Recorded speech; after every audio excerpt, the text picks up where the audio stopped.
Hello friends, welcome back to our channel पढ़ ले with Shaurya.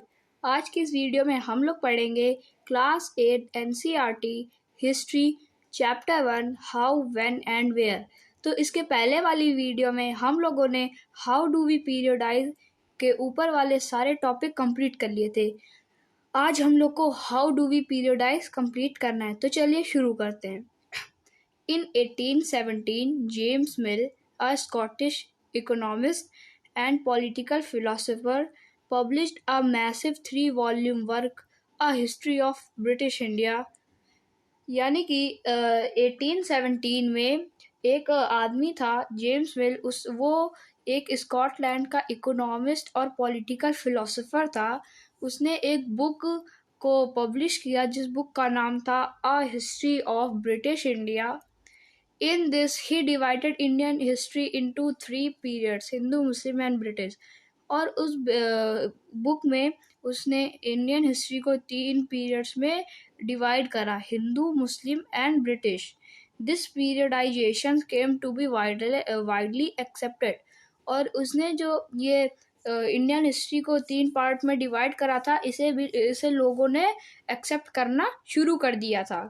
Can you think of any problem with this way of looking at Indian history? क्या आप सोच सकते हैं कि इसमें कोई प्रॉब्लम होगी इंडियन हिस्ट्री को इन 3 पार्ट में डिवाइड करने से? Why do we try and divide history into different periods? हमें जो हिस्ट्री है उन्हें डिफरेंट पार्ट्स में क्यों डिवाइड करने की ज़रूरत पड़ती है?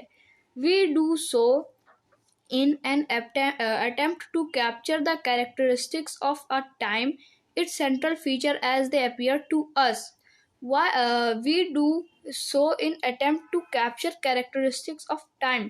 हम लोग ऐसा इसलिए करते हैं, हम लोग ये अटेम्प्ट करते हैं कि जितनी भी टाइम की कैरेक्टरिस्टिक्स है उसे कैप्चर कर सके, its central feature as they appear to us.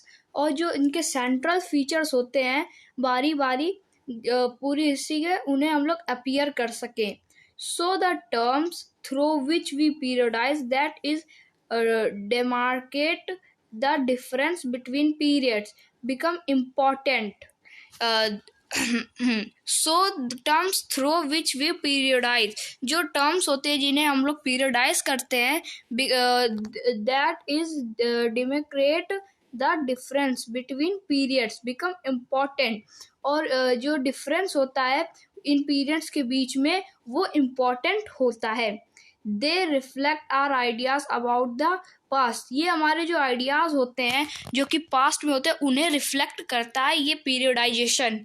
They show how we see the significance of the change one period to the next। और ये जो पीरियड्स, ये जो हिस्ट्री को डिवाइड कर दिया जाता है इतने पीरियड्स में, ये दिखाता है कि पहले ये चीज़ कैसी थी, उसके बाद ये चेंज होकर के इस पार्ट में कैसी हो गई है।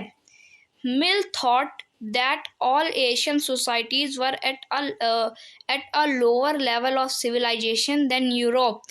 जो जेम्स मिल था उसने सोचा कि जो एशियन सोसाइटीज़ है ये बहुत सिविलाइजेशंस के नहीं, ये इनको सिविलाइजेशंस की ज़रूरत है जैसे यूरोप में है।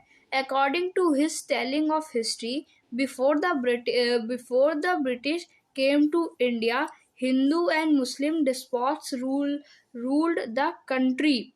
जो जेम्स मिल था उसने बताया कि लोगों को बताया कि ब्रिटिश के आने से पहले, इंडिया में ब्रिटिश के आने से पहले जो इंडिया के हिंदू और मुस्लिम राजा थे वो डेस्पोटिक रूल करते थे कंट्री में।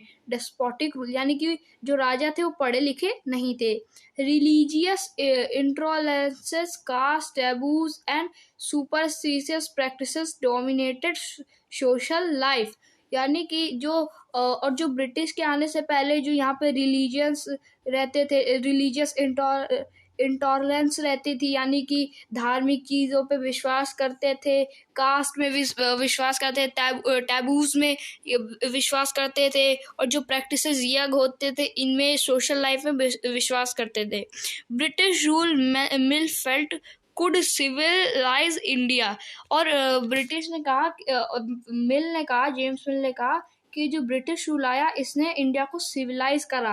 पहले जो टैबूज होता था, अंधविश्वास, ब्रिटिश के आने से पहले इंडिया में बहुत ज़्यादा था। ब्रिटिश जब आए तो उन्होंने सिविलाइज करा। To do this, it was necessary to introduce European manner, arts, institutions and laws in India। और इंडिया में जो यूरोपियन मैनर्स होते थे, आर्ट्स होती थी, उन्हें इंट्रोड्यूस करना बहुत ज़्यादा ज़रूरी था। Mill in fact suggested that the British could conquer all the territories in India to ensure the alignment and happiness of the Indian people.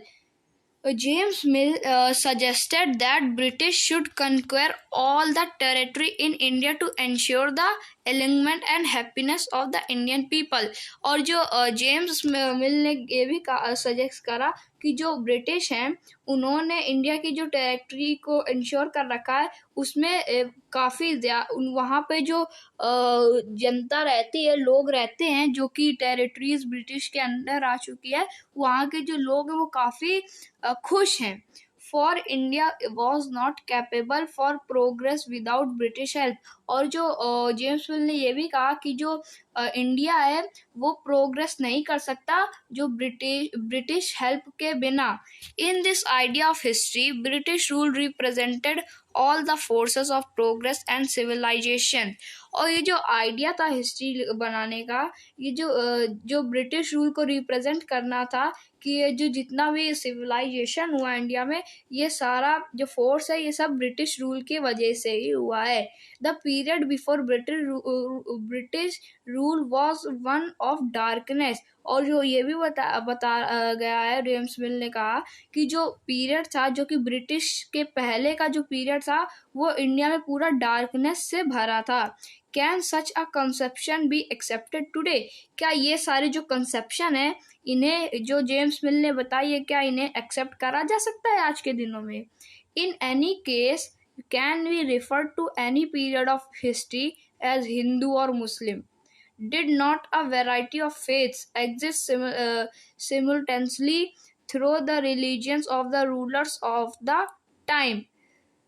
In any case we refer to any period of history as Hindu और मुस्लिम। क्या हम लोग history के किसी भी periods को हिंदू और Muslims को रेफर कर सकते हैं? जैसे कि ये पीरियड चल रहा है, इस पीरियड में जो राजा है वो है हिंदू, तो क्या उसकी सारी जितनी भी उसके प्रजा है वो सारी हिंदू होगी? ऐसा तो नहीं होगा। या कोई राजा मुस्लिम है तो उसकी सारी प्रजा मुस्लिम ही नहीं होगी। Did not a variety of faiths exist similarly in this period? और ये जो हिस्ट्री के पीरियड्स होते हैं इनमें वेराइटी ऑफ फेथ्स नहीं होता है। Why should we characterise an age only through the religion of the rulers of the time? Why should we characterize an age only through the religions of the ruler of the time? हम लोग को ये जो religions है, rulers है, इनको एक as में सजेस्ट करना, एक एज में देखना कि इस एज में इस रिलीजन का रूलर रहेगा, इस एज में इस रिलीजन का रूलर रहेगा, ऐसे हमें क्यों करना चाहिए? To do so is to suggest that the lives and practices of the other do not really matter. We should also remember that even rulers in ancient India did not all share the same faith। यानी कि हम लोग को ये याद रखना चाहिए कि जो कि एंशियंट टाइम में जो रूलर्स थे वो भी ऐसा नहीं करते थे, वो भी सारी प्रजा को खुश रखते थे एक सेम फेथ से। Moving away from British classifications, historians have usually divided Indian history into ancient, medieval and modern। फिर आगे धीरे धीरे जो ब्रिटिश हिस्टोरियंस थे उन्होंने जो इंडियन हिस्ट्री है उसको हिंदू, मुस्लिम और ब्रिटिश से हटा करके एंशियंट, मिडिवल एंड मॉडर्न में कन्वर्ट करा। This division too has its problem. और ये जो डिवीजन करा इंडियन हिस्ट्री का, इसमें बहुत सारी प्रॉब्लम्स थी। It is a periodization that is borrowed from the West, where the modern period was associated with the growth of all the forces of modernity: science, reasons, democracies, liberties and equalities। और ये जो इसमें जो दो part थे, Asian और medieval, ये तो इंडिया में पूरा मैच कर रहे थे, लेकिन ये जो थर्ड पार्ट था मॉडर्न हिस्ट्री, ये वहाँ से लिया गया था, ये वेस्टर्न से बोरोड किया गया था, ये पीरियडाइजेशन वेस्टर्न कंट्री से लिया गया था। लेकिन वेस्टर्न कंट्री से अगर ये मॉडर्नाइजेशन उनकी हिस्ट्री से कवर करे तो उनमें काफ़ी मैच होता है, क्योंकि जो मॉडर्न वो पीरियड होता है उसके कुछ सिंपल्स होते हैं, science, reason, democracy, liberty and equality, ये तब उनके वेस्टर्न कंट्रीज में था। लेकिन ये जितने भी इफेक्ट थे ये इंडिया में थे नहीं, तो ये जो थर्ड पार्ट था मॉडर्निटी, ये यहाँ पे नहीं हो रहा था fit. Medieval was a term used to describe a society where these feature of modern society did not exist। और ये जो medieval term था ये इंडियन सोसाइटी में एग्जिस्ट कर रहा था, लेकिन जो ये वाला फीचर्स था मॉडर्न सोसाइटी, ये यहाँ पे एग्जिस्ट नहीं कर रहा था। Can we uncritically accept these characterizations of the modern period to describe the period of our study? क्या हम लोग ये एक्सेप्ट कर सकते हैं कि जो मॉडर्न पीरियड है इंडिया का, वो ऐसा ही है कि अपने मॉडर्न पीरियड में साइंस टेक्नोलॉजी का यूज हो रहा है, science, reason, democracy, liberty and equality, तब तो इसमें था नहीं, तो हम लोग कैसे माने कि ये वाला पीरियड मिडिवल मॉडर्न पीरियड है। As you will see in this book, under British rule people did not have equality, freedom or liberty, nor was the period one of the economic growth and progress. इसीलिए जो British rule था वो यहाँ पर तो ना ही equality था, ना फ्रीडम था, और लिबर्टी भी नहीं थी, इसलिए ये जो मॉडर्न पीरियड था ये यहाँ पर नहीं था। Many historian therefore refer to this period as colonial period, यानी कि फिर बहुत सारे लोगों ने, जो हिस्टोरियंस थे, उन्होंने ये मॉडर्न पीरियड हटा करके एंशियंट मिडिवल, मॉडर्न को हटा करके एंशियंट मिडिवल और कॉलोनियल रखा। तो अब हमारा ये नेक्स्ट टॉपिक है व्हाट इज कॉलोनियल। तो चलिए इसे स्टार्ट करते हैं। What is colonial? In this book, you will read about the way the British came to conquer the country and establish their rule, subjugating local nawabs and rajas। आप इस book में ये पढ़ेंगे कि कैसे जो ब्रिटिश थे वो इंडिया में कैसे आए और उन्होंने जो अपना रूल कैसे इस्टेब्लिश करा, और ये जो लोकल नवाब्स और राजा थे उन्हें कैसे हराया। You will see how they established control over the economy and society, collected revenue to meet all their expenses, bought the goods they wanted at low prices, produce crops they needed for export, and you will understand the changes that come about as a consequence। यानी कि और आप ये भी देखेंगे कि ये जो ब्रिटिश है इन्होंने अपना इस्टेब्लिश कैसे करा पूरा कंट्रोल, और इकोनॉमिक और सोसाइटी में अपना रूल कैसे इस्टेब्लिश करा, और सबसे जो रिवेन्यू वो कलेक्ट करा, ताकि जो इनके एक्सपेंसेस है, बॉट्स हैं और गुड्स है, उन्हें लो प्राइसेस में खरीदते थे, और वो क्रॉप्स को प्रोड्यूस करते थे और उन्हें एक्सपोर्ट करते थे। And you will understand the changes that comes about the consequence, और आप ये चेंजेस भी देखेंगे जब ब्रिटिश रूल आया, ये कंसिक्वेंसेस जो चेंजेस थे वो भी आप देखेंगे। You will also come to know about the changes British rule brought about in values and tastes, customs and practices, और आप ये भी जानोगे कि जो ब्रिटिश रूल होता है वो उसकी जो वैल्यूज और टेस्टेस, कस्टम्स है, वो भी काफ़ी सारे प्रैक्टिसेस थे।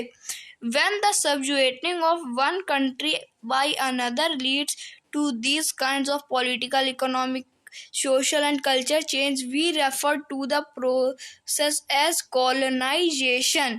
मतलब कि जब भी कोई कंट्री किसी अनदर कंट्री में लीड करने लगती है, यानी जैसे कोई कंट्री है, व्हेन आपको एक सिंपल भाषा में समझाता हूँ, when any powerful country start ruling on other country and by living there, and by political, economic and social culture change by living there is called colonization। जब भी कोई पावरफुल कंट्री किसी कमज़ोर कंट्री पर रहने लगती है, वहाँ कब्जा कर लेती है और वहाँ रहने लगती है, और उनकी जो पॉलिटिकल, इकोनॉमिक, सोशल और कल्चर है उन्हें चेंज कर देती है, इसको कॉलोनाइजेशन कहते हैं। You will however find that all classes and groups did not experience these changes in the same way.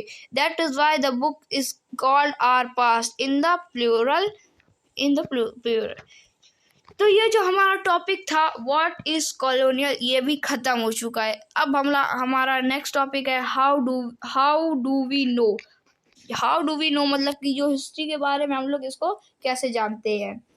तो ये हम लोग कवर करेंगे नेक्स्ट वीडियो में। आज की इस वीडियो में इतना ही, मिलेंगे नेक्स्ट वीडियो में नेक्स्ट टॉपिक के साथ। तब तक के लिए थैंक यू वेरी मच।